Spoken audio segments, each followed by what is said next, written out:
She collapsed beside the road. The sky was gray, the wind was cold. Dust moved across the road like a slow river. The alien woman walked with heavy steps. Her feet were bleeding. Her thin cloth dress was torn. She held a small child in her arms, her baby, wrapped in an old blanket. She had no food, no water, no home. Every step hurt. Her legs were shaking, but she kept walking. She had to find help, for her baby, not for herself. She no longer cared what happened to her. Only the child mattered now. The colony gates were far behind. They had pushed her away. "No entry," they said. "You are not registered. You are not useful." The child, in her arms, made a soft sound. She looked down. The baby was awake but weak. Its small eyes looked into hers. She tried to smile, but her lips were dry and cracked. Then at the side of the empty road, her legs gave up. She fell. Her knees hit the eye-dew, rough dirt. The baby cried. She tried to get up, but her body refused. She placed the baby beside her and laid her forehead on the ground. "I'm sorry," she whispered. Her voice was nothing but air. Her eyes started to close. The wind howled. Her hands reached out to shield the baby. Then, a shadow fell across them. Footsteps. She opened her eyes weakly. A figure stood nearby. Not an alien, not a guard, not a machine. A human. He wore simple clothes. His hands were dusty. He carried a sack of stones on his back and had a small hammer hanging from his belt. He looked at her. She looked back, afraid. He didn't speak. He didn't point a weapon. He just placed the stones on the ground and sat down. She blinked. What was he doing? Then, he picked up a stone and started placing it beside another. Quietly. Slowly. Building? Was he building a wall?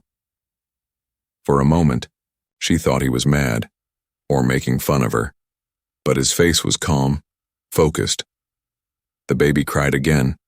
The human looked at the child, then at her. He reached into his sack and pulled out a small piece of bread.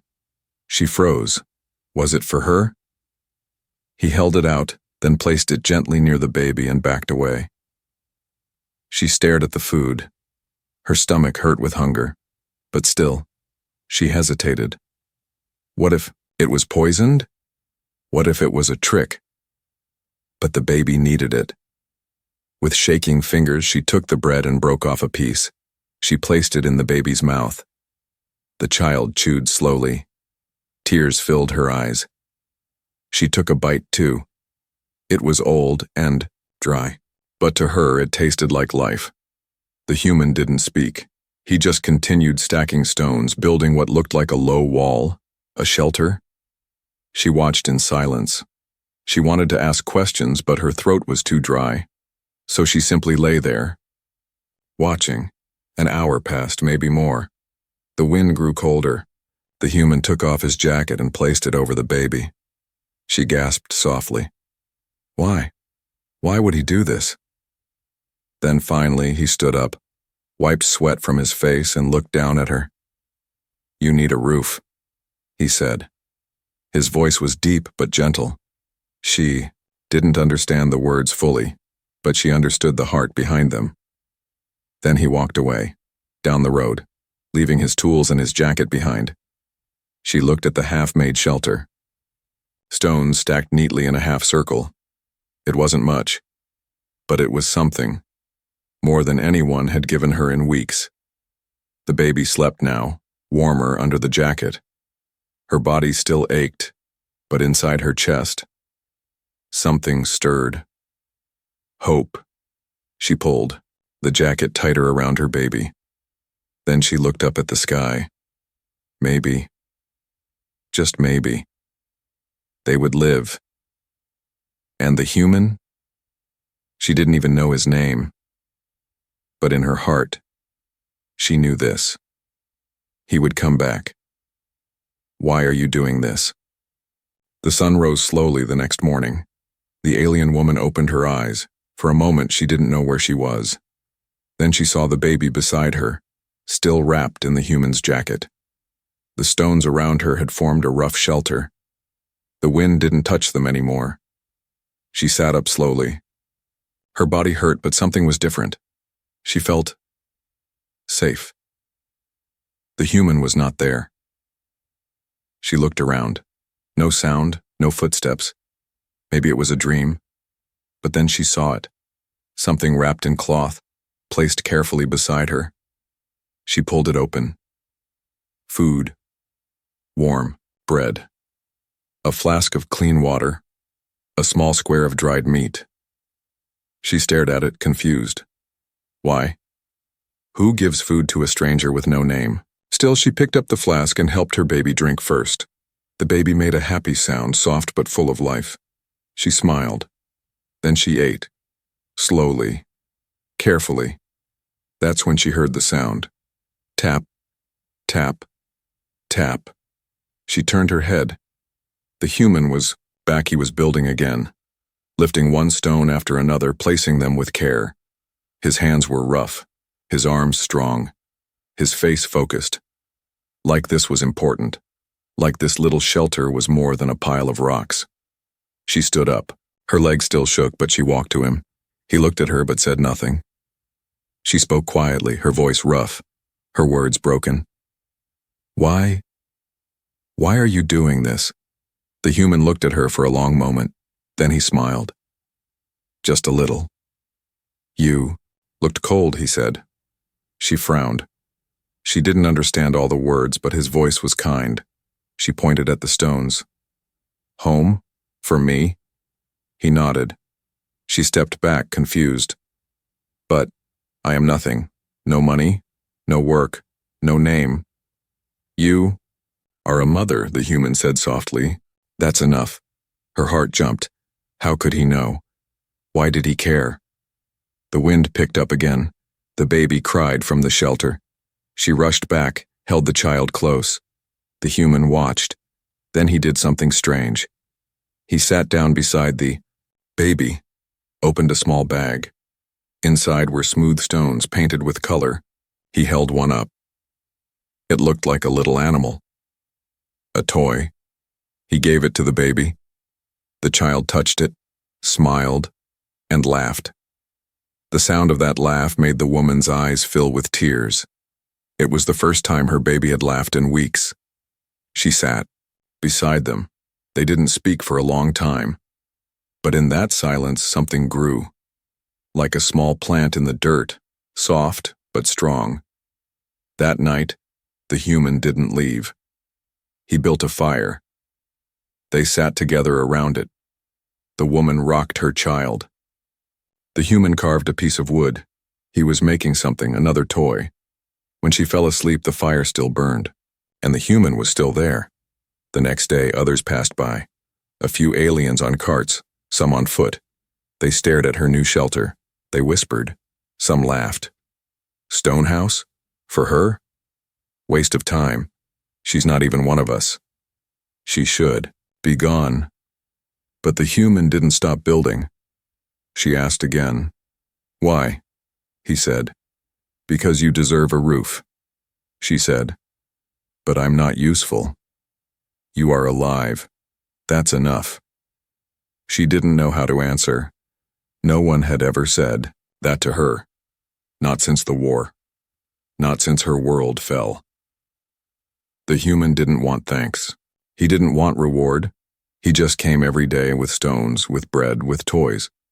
Each night the shelter became stronger. Each day her child grew healthier. One evening, she brought water from the river and placed it near him. He smiled. She sat beside him, picked up a stone. He showed her how to shape it. For the first time, she worked with him side by side. They were not friends, not yet, but something had started. Trust. She watched from the shadows. The human returned every morning. But on the third day, the alien woman didn't greet him. She hid behind the tall stones, baby in her arms, watching silently. She wanted to understand who he really was. Why did a man, like him, strong, alone, and free, help a creature like her? Others had passed, some had stared, some had spit, none had stopped. But he came back every day and built. From the shadows, she studied him. His hands were cut and dirty, but he treated every stone like it was alive. He didn't throw them, he placed them, measured, adjusted, like this home mattered to him. Why?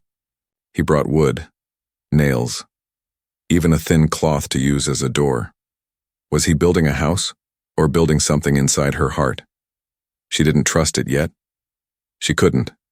Too many lies, too many scars. Her people had once welcomed strangers too, and were turned into slaves. But this human was different. She watched as one of the town aliens approached him. The alien wore shiny clothes and a bitter smile. "Why are you building for her?" he sneered. "That creature is trash. We left her behind, for a reason." The woman held her breath behind the stones. Would the human agree? Would he walk away? But the human didn't speak. He just picked up another stone. The rich alien laughed. "Don't waste your time, human. You won't earn a single coin. No trade, no power, just a mouth to feed." Still, the human stayed silent. Then, he turned and said only one thing. "She's someone's mother, that's enough." The rich alien scoffed and walked away. The woman's heart beat fast. She had never heard anyone say that with pride. She stayed hidden until the sun dropped low. Only when the sky turned red did she come out. The human looked at her. His face was calm, not surprised. "Why hide?" he asked. She looked down. "I wanted to see if you'd leave." He handed her a small box. Inside, dried fruit, a clean shirt for the child, and a thin blanket. "I don't leave," he said. That night she could not sleep. Not from fear, but from thought. What did this man want? The next day, she woke up before sunrise. The human was not there yet, so she did something strange. She picked up a stone and placed it, then another. Her hands were weak, but she remembered his movements. Careful, precise. When he came, he stopped in surprise. She was building. They didn't speak, they just worked. That evening, a small crowd gathered, aliens from the colony. They pointed and whispered.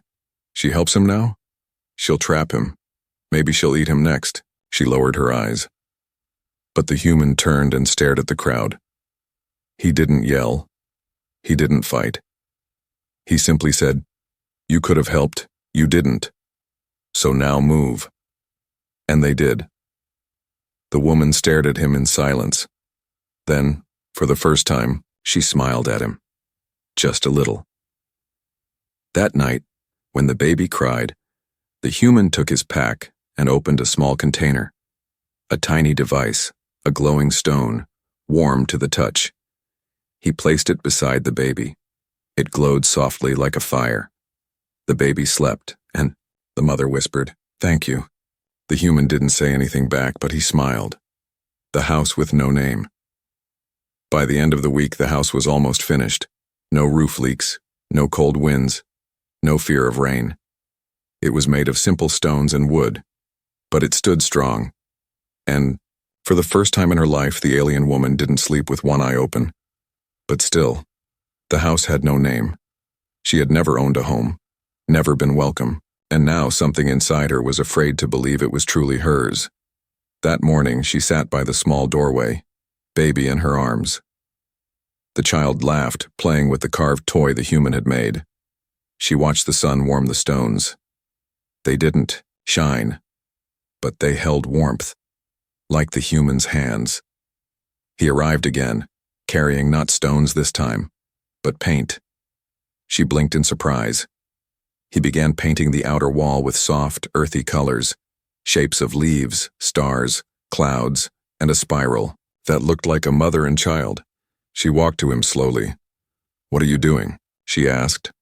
The human didn't stop painting. "Every home needs a story." She tilted her head. "But I have no story." "You do now." Her chest tightened. For the first time, she realized, this place was not just for surviving. It was for Living. She looked around. There was space now. A place for the baby to sleep. A fire pit to cook. A soft blanket near the wall. The human had even made a bench outside where they could sit together. She stepped inside and placed her hand on the stone wall. It was warm. The house was silent. And yet, it felt like it was listening. Later that day, the human left a flat piece of stone near the entrance along with a piece of chalk. He pointed at it and smiled. Name it. She stared at the stone for a long time. She had never been asked to name anything, not even her baby. Names were taken from her by those who once owned her. She looked at her child. Then she picked up the chalk. In her language, she wrote 2 small words. The human came back later and read it slowly. What does it mean? He asked. She smiled. Home. That evening, something strange happened. A small alien child, dirty, hungry, came to their house, standing far off near the edge. The woman saw him and stepped out. He didn't speak, just stared at the house with wide eyes. She looked at the human. He nodded. She walked to the child and gave him half a piece of bread. The child took it and ran away. That night, the human said, Others will come now. She asked, Will they hurt us? Some might, he said. But some just want what we have. What do we have? The human looked around. Then he said softly, Kindness. The next day, she cleaned the inside with fresh water. She swept the floor. She folded the blankets. She placed the baby's toy carefully on a small shelf. The house didn't have metal walls or floating lights like rich colony homes, but it had something else. Peace. She sang to her baby that night, a soft lullaby from her old world, a song she had never sung since the war. The human sat outside by the fire, listening. He didn't understand the words, but he understood the feeling. She looked at him through the open doorway. Her voice shook as she said, I never thought I would sing again. He looked up, his face serious. You don't have to be silent anymore. The wind passed through the trees. The stars watched from above, and for the first time in years, she felt alive. He defended her. The house with no name stood quietly at the edge of the colony, built by hands, filled with silence, laughter, and new breath. But peace never stays untouched for long. That morning, loud footsteps broke the stillness. Dust rose as 3 colony guards marched toward the stone house. Their armor was polished, their faces cold. Behind them stood a tall official in a red cloak. The alien woman froze when she saw them. She stepped back, clutching her baby to her chest. The human was outside, cutting wood. He looked up calmly. The lead guard raised a scanner. Unregistered being detected. Female, Class D. Violation of Settlement Law 4.7. Presence without license. The woman's eyes widened. She backed into the doorway, shielding her child. The red-cloaked official stepped forward. His voice was sharp. This creature was marked for labor camp transfer 6 moons ago. She escaped. This is illegal sheltering, human. The human didn't move. He placed the wood aside, wiped his hands, stood up tall. She's not a creature, he said quietly. She's a mother. And this is her home now. The official scoffed. A home made of rocks? Built outside the system? You have no permit. The human's voice did not change. Don't need a permit to help someone breathe. The guard stepped closer. She comes with us, one said, raising a stun stick. The baby began to cry. The alien woman whispered, No. Please. No. One guard grabbed her arm. Before she could scream, a loud crack filled the air. The human had moved. Fast. His fist had struck the guard's helmet. The soldier fell to the ground, groaning. The others pulled weapons, but the human stepped between them and the woman. She doesn't go anywhere, he said. His eyes burned with calm fire. The red-cloaked official raised a hand. You'll face charges for this. Then charge me, he growled.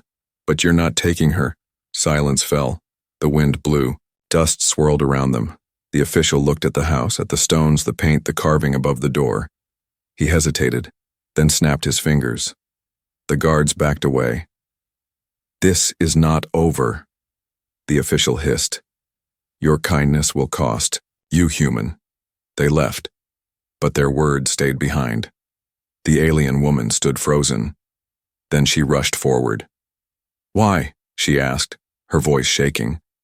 "Why fight them? They could kill you." The human touched the bruise forming on his cheek. "Because you didn't deserve to be dragged like an animal." She looked down, tears filling her eyes. "No one has ever stood between me and danger, not once, not ever." He handed her a small carved stone. It was shaped like a shield. "For your door," he said. "So they remember." That night, she didn't sleep. She watched her child rest beside the glowing stone. Then she walked outside. The human sat by the fire, arms crossed, looking up at the stars. She sat beside him. "You shouldn't get hurt for me," she whispered. He didn't look at her. "I'd rather be hurt than see a child lose its mother." Her breath caught in her throat. For a moment, neither of them spoke. Then softly she said something in her language. He didn't understand the words, but the way she said them made him close his eyes. She had called him Stone That Stands. Winter came early. No one expected the cold so soon. The sky had been clear the day before, but that night, black clouds rolled in from the mountains. The wind howled like a wounded beast. Trees bent. The fire outside the stone house was blown out in seconds. By morning, snow had fallen. The alien woman woke shivering. Her hands were stiff. The baby beside her was cold to the touch. Not frozen, not lifeless, but cold. Too cold. She wrapped the child tighter, using the human's old jacket now patched and worn. The small fire inside the house had died during the night. The wood was damp, nothing burned. She tried again. Sparks flew, smoke rose, but no flame. The baby whimpered, then coughed. Panic rushed into her chest. Where was the human? He hadn't come. The day before. Had he been caught? Had he been punished for protecting her? She stepped outside. Snow covered everything. The trees were white. The sky was gray. Her bare feet sank into the cold earth. She looked down the path he always took and saw nothing, no tracks, no sound, just wind. She spent the day trying to warm the baby, holding him close, rubbing his skin, whispering the old songs from her homeland. But his cough grew worse. His eyes stayed shut longer. The cold was winning. And then, just as the last bit of light faded from the sky, footsteps, heavy, slow, but steady. She ran outside, heart racing. There, through the swirling snow, he appeared, the human. His clothes were soaked, his hair frozen, but on his back, he carried a bundle of wood and something else wrapped in thick cloth. She cried out, half relief, half fear. He didn't speak. He dropped the wood near the fire pit and unwrapped the cloth. Inside were supplies, HFY, heatstone, a small bottle of medicine, and thick blankets made from local beast fur. She dropped to her knees. "How did you get this?" she asked, her voice shaking. He didn't answer. His hands trembled as he lit the fire. It roared to life this time, heat spreading fast. He took the baby gently. His big hands moved with care. "Lift his head," he said. She obeyed. He poured a few drops of medicine into the baby's mouth, then wrapped the child in a warm fur and held him near the fire. Minutes passed. Then, the baby let out a weak, soft cry. Alive. The woman broke. Tears spilled down her cheeks. She covered her mouth to stop the sound, but her body shook with quiet sobs. The human didn't speak. He just sat there, holding the child, warming him like he was his own. Finally, when she could breathe again, she whispered, "You could have died." He nodded. "Almost did, but I had to come back." She looked at the bundle again. "Where did you find this? These furs? This heat stone? Only traders carry these." "I traded," he said. "With what?" He looked at her, eyes tired but honest. "My coat, my tools, and the necklace my sister gave me." She stared at him. He had given away everything for her, for the baby. "I have nothing to repay you," she said. He gave her a soft smile. "I didn't come for payment. I came because I knew the snow was coming." That night they both sat beside the fire. She rested her head against his shoulder, too tired to care what it meant, and he didn't move away. Outside the storm grew stronger, but inside, it was warm. And for the first time, the stone house truly felt like a home. This home has two owners. The storm passed after 3 long nights. Snow still covered the trees, but the wind was quiet now. The sky, once dark and cruel, had turned soft blue. Inside the stone house, the fire still burned. The baby slept peacefully, wrapped in warm furs, his breathing calm. The alien woman sat nearby, brushing frost from his tiny cheeks. Her eyes were tired but filled with something new. Peace. The human was outside, shoveling snow from the path with his bare hands. He had no tools left. He had traded everything. Yet he still worked like it was his own house. She stood at the door watching him. He didn't see her. He was focused, clearing the walkway stone by stone. For so long, she had believed she was a burden, worthless, broken, but now she saw it differently. She was part of something, and someone had made her feel that again. She stepped back inside. Quietly, she picked up the stone sign by the door, the one she had, once written home on in her own language. Now she turned it over. She took the chalk again, her fingers trembling slightly. Then, in simple human writing, she added a second word. Hours. Later, the human returned, covered in snow, his hands red and raw. But he smiled when he saw the fire burning and the baby awake. She handed him a cup of warm broth. He sat beside her in silence. Finally, she pointed to the stone sign. He looked at it and stopped. His eyes read the new word, hours, written just beneath the first. He didn't speak, but his shoulders relaxed. His eyes glistened, and he smiled. Days passed. Winter held the land tightly, but inside the house, life returned. They planted seeds in small jars near the window. The woman taught the human words in her language. He taught her to read signs in his. The baby learned to laugh again. Sometimes travelers passed. Some asked questions. Some stared, but no one dared touch the house again. Its walls were strong. Its warmth was real. And those inside were no longer strangers. One night, as the fire crackled and snow fell softly outside, the woman sat beside the human. "I don't know your name," she said softly. He looked surprised. "You never asked." "I was afraid if I knew it, I might lose you." He gave her a kind look. "My name's Finn," he said. She repeated it slowly. "Finn?" he asked. "What's yours?" She hesitated, then whispered, "Tessera." He smiled. "Tessera." For a moment, they just sat there, name to name, soul to soul.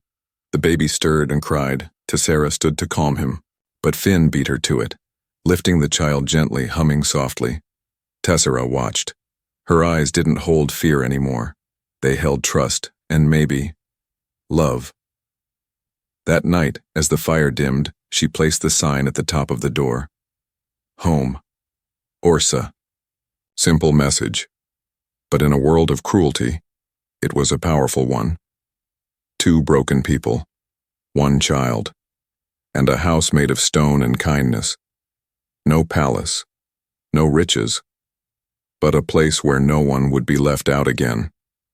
a place that belonged not to one, but to the end.